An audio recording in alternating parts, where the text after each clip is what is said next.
What's up, YouTube? Just want to give you an update on this project. I got all the paint situated. I'm still going to touch some stuff up, but today I'm working on this bathroom right here behind me. If I can get it in frame, well, it's like cutting your bangs in the mirror, which I've never done. Let me show you what I got going on in this bathroom right now. All right, so here's the old bathroom. I'm doing something a little different than I have in the past, but I'm going to use this blue board, the moisture shield stuff, and I've got some of this stuff right here. If I can get it out, should have staged this. Good more money. Please hold. Waterproof, anti-fracture membrane. I'll put this bad boy on the wall for my tile surround, and then I will adhere the tile to it. And then I've got a 1/4-inch Durarock. I like this better than cement board because it's easy to cut. You can cut with just a knife. And I need to read the instructions. The other stuff you put nails, screws, whatever, rather screws, not nails. They're special screws. Use these every 6 inches or something like that. And I'm going to look and check, but it's such a small room. I don't think it's going to matter too much. I had to go and nail down my subfloor because I forgot to do that. It's hilarious because this thing is like, we're painting it and I still had not nailed down all the subfloor. I've just edge nailed stuff. And I need to do that throughout the rest of the whole house. But in essence, this is what I'm doing. I'll show you an update here in just a little bit. I'm going to finish screwing this sheet down. Well, I got it done. It looks kind of purple. This stuff dries to be red and it's super stinky. We'll see how it goes, but I might double coat it. I don't know. I don't think you have to. I don't think you're supposed to. I'm going to read the instructions a little bit more. But like I said, this is the first time I've used this process. I've used this stuff. We call it Red Guard. This is kind of a generic knockoff maybe, but I've used Red Guard on Durarock, which is probably superfluous, probably unnecessary, as long as you tape the corners with this stuff, like that kind of mesh tape, and use thin set on it, or whatever this stuff is. It's gray. I don't know, but I normally have done that. I've done all kinds of variations, but I've said this before, I think in another video, I've torn out a mini showers, like from the era where all they did was they put drywall up and mastic and tile. And I've always been surprised, if there was a water problem, it's always around like this side, but they've held up miraculously well. There's not been mold that I've seen usually. And so that's the first time I've done this. It just kind of worked out this way. Honestly, I like that this transition from, well, the whole room is this blue board. So there is no transition, but when you try to transition from 1/2-inch Durarock to that, I have not really used the Curdy, the Schluter system stuff, and it's probably better than this, but the price is insane. This was super cheap. I think I got one of those cans for $10 from somebody off Marketplace. The blue board was crazy cheap. I think maybe I'll link to the video, but I did my whole house for about $200 because I just collected, messed up drywall and different things over the course of time. And so I don't know how much I spent on this blue board specifically, but good Lord, if I've got, $20, $30 maybe in the waterproofing, the screws, the mud and tape, the whole thing, I'd be surprised. And, it's going to do what it does. Now this little niche, I'm waiting on something. I just filled it full of that crap. I might caulk it out just to really make sure, but that top part looks a little crooked, but I'll figure it out when I do the tile. I'm going to tile the flat faces, and in the insides, I'm going to use scraps of my countertop material, and I might do, I don't know, we'll see. I was thinking about doing a seal there, but do a seal that's a little bit deeper, and then edge out that whole thing with its Carrara marble, and then the backsplash tile is just like white subway tile. So I think that's going to be really like elevated finish. I think it'll be pretty cool, and we'll see some of that later. Well, I got all the backer board in. It's looking good. It's a couple days later, and today I'm going to try to lay some tile. So I've got laying it out, just kind of sizing up the room. there's things to consider if you've never done this. One, if you have a tile that lands smack in the middle of that, it's kind of weird in my opinion. And so I'm trying to think in terms of how to stage this so I can cut on 2 pieces or 4 pieces or whatever instead of something else. Because if you had to put all in the middle of the tile that size, it ain't working. It ain't happening. Or at least I can't do it. So this is one thing to consider. I try to make sure I don't have any tiny little pieces. This bathroom is 5x8 in essence. It's a little smaller than that, but just trying to make sure that all my joints land in places that are good. All right, now I'm kind of sizing up the transition. So I've got wood floor. It'll be tar paper. It's a vapor barrier or some other vapor barrier. And then wood floor, which is 3/4 of an inch. This is going to get sanded just a little bit. So I don't have tar paper there, and it's about right. This is 3/8 Schluter strip that I've cut. And it's this stuff right here. Looks like that. That's what I'm going to use to edge out the tub surround tile too. And so right now it's just a little bit low on my tile, but once I get a bed and mortar in there or tile adhesive, you know what I'm saying, it'll be good. It'll be a good kind of nice transition strip, I think. I like the look of that. I've seen, maybe I'll put some on screen of kind of what it's inspired by. This isn't really brass. Maybe if I get real bougie, figure out, I'll do that at some point in the future, but this stuff is good. It holds up. I do believe that if you cut it, let's see here. No, I guess it's just anodized. I thought it was the same color all the way through. That'd be helpful. But this stuff wears pretty good, in my opinion. Let's see how it goes. So anyway, laid it out. I'm getting my tile saw set up and gonna get to work and see if I can get this little bathroom tiled here pretty quick. Well, I'm laying some stuff down. Just want to show you my process. I put my first piece there. A lot of people tell you start in the middle, but really what you need is a good, see, I've made some lines so I know what to cut. This first cut, I had to cut a little bit off because I wanted my factory edge to be up against that. I think it looks a little bit better. You want to make sure that your tile has enough for the overlap of the trim. And, normally I would go maybe tighter than that, but the depth of this bathroom would leave me with like a weird little sliver if I don't do what I've done there, because it's, the width is up 5 feet. These are 12x24 tiles, and they're never exactly that. They're always like 11.75 by 23.5 or whatever. But here's another thing. I'm using Mapai Ultra 1, which is a modified thin set product. Modified just means it's got polymers in it so that it can flex a little bit, which is good, I guess, given I've got like a decoupling situation here from the subfloor. With this Durarock, I'm not fancy enough for Schluter. It's expensive. I've used this stuff forever. I think it's okay. But anyway, people do this a lot. You can go into a place, and if you tap on tile and it sounds hollow, like kind of tink, tink, tink, you know that it wasn't installed very well and could crack or lift or whatever. But I've picked a specific trowel. I think this is a 3/8 knot. It's hard to tell on camera, but it's what this tile called for. And so I like to read instructions. And then this is kind of crappy because I had to, go around the curve there. My trowel didn't fit. But you want to put what's on the floor one direction and then back butter your tile the other direction. So you have a cross hatch. And when you smash it down, it's, you get the best connection there. So I want to show you one more thing with the tile spacers I've got. Hold on.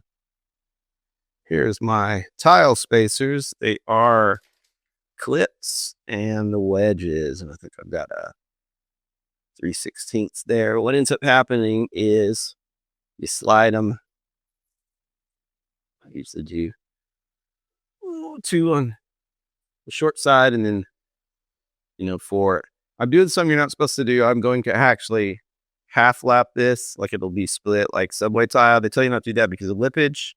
This is such a small area.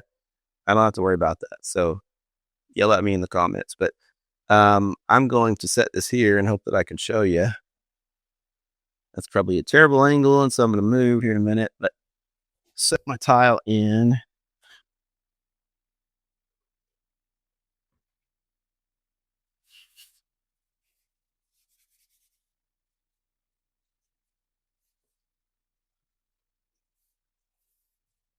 You use a rubber mallet. Sometimes I've seen guys do too. Just want to make sure it's really in there. That's where you want it. Okay. Now, I don't know how much that you can see, but I got this. It goes here, and I got a little tool. I find that I don't usually have to use the tool, and sometimes I will, but it doesn't take much. But what it does is give you a really consistent line, so your tile's not catching any lips or anything like that. And if you got a floor that's got a little bit of a hump here and there, it kind of help you even out the inconsistencies.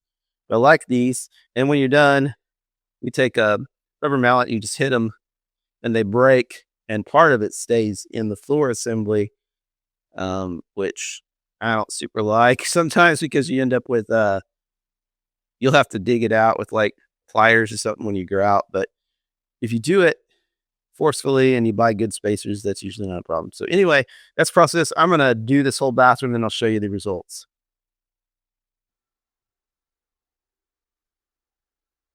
Well, it's the next day, and I just pulled all these out. Let me show you. I got this done too. And here's this to show you how these break. I kick them. I find a spot, and use a hammer. You gotta kick them, like especially at the edges. If you just kind of go, meh, sometimes it doesn't break it enough for you. But anyway, you get the idea. So let's how those come up. Then I'll clean out my grout lines. We got a few spots where it's kind of, got to clean it up. Right now I'm working on getting the shower ready to tile. And what I did was I took everything out of it, cleaned it out real good, and put a couple pieces of cardboard in there. And that'll be where I stand. Then I kind of made this little perimeter so I don't drop mud in it. Or if the tile falls, hopefully it didn't scratch it up.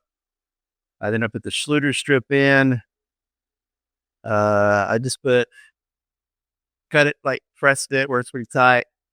And then I'll probably put another screw down there because I think it's moving around. But put screws in. If you can get them low enough, you can keep them in. Using just backer board screw these.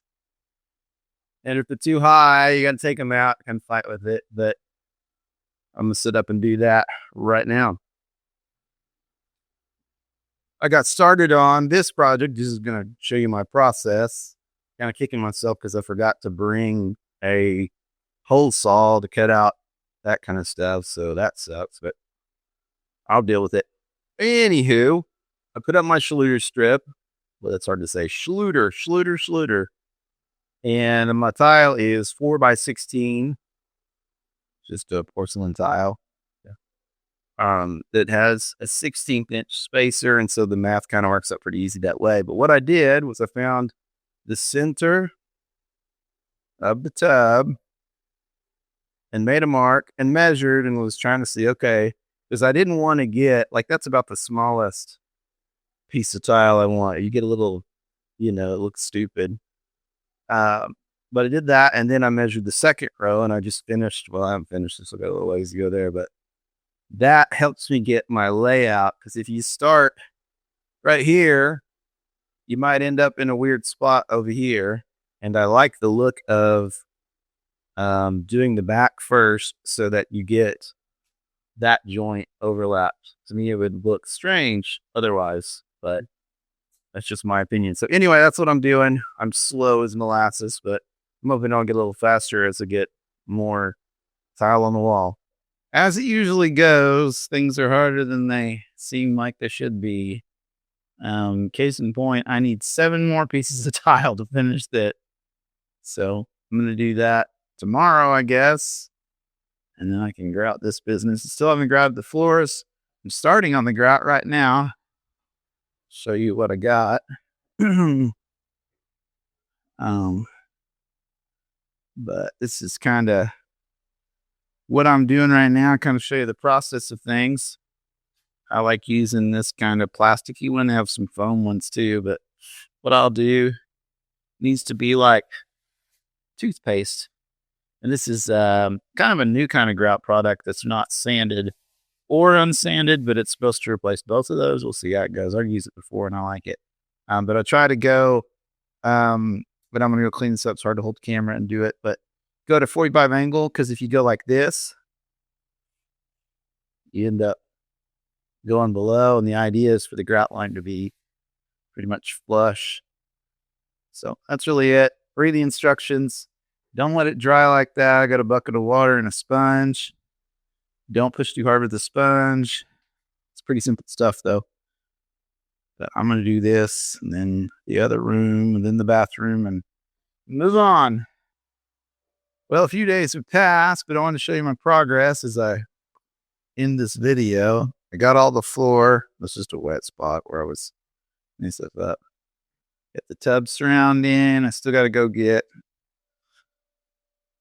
the colored grout caulking I'm going to use there. I had a little bit of a snafu. I bought too short of a nipple for my tub rough in, so I'm going to have to, I guess, cut that and sweat on another piece, because that's how it attaches the spout. It matches all this. I also forgot my Teflon tape, so I kind of just put that in there to look at. I need to caulk that line.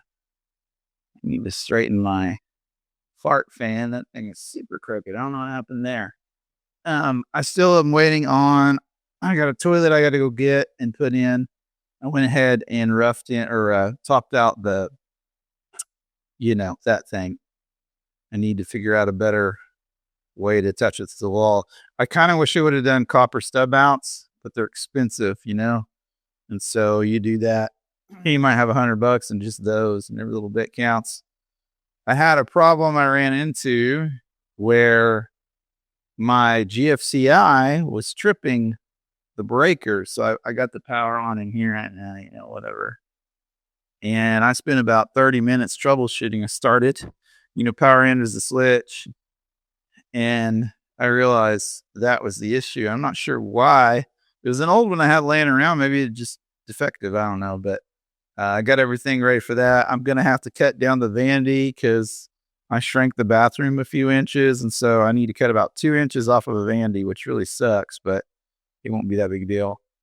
I made measurements for this. That might be one of the next things to show you, but I'm going to picture frame these windows offsite and paint them and then install them, touch them up, caulk them out, whatever. I've got a vanity light that should be here actually any minute now today. I'll probably wait till later to install that. So here's kind of the update. I'm going to do my best to try to get this bathroom completely finished, from the door on. I might even put in the trim. I don't know, but just so I can kind of mark it off my list. Of course, I can never mark it off my list because I'm using the countertop cutoffs to frame this out to make it kind of bougie, but I'll be 90% there. So that's what I got so far. I think I showed you this in the last clip, but I've got my pantry that's grouted, the laundry room that's grouted. I'm going to do one of these rooms next. That's kind of my thinking. Oh, and then I may have said this before, but I forgot to cut in the vents. So I'm going to put a vent right there, wherever it lands between the floor joists. I don't think I'll put one in the pantry because who cares?